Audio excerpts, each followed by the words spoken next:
Presidente Mastella?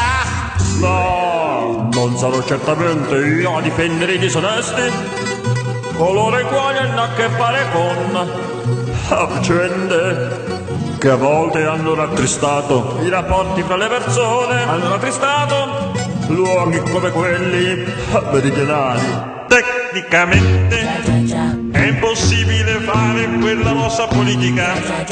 Qual è la sua impressione?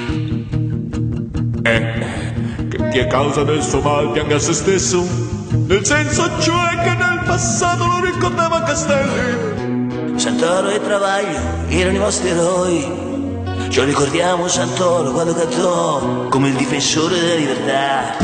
Come quelle che addebita Rizzo al sindacato può capitare, ma ci deve essere una qualche screpolatura. Mastella, non capitano nelle fabbriche quelle cose che dico io. Montalo la guardia. Capitano nelle Io sedi dico sul piano generale, sindacali. montalo la guardia. Contro Berlusconi, contro Forza Italia. È stato lo sfogo di un momento. Ma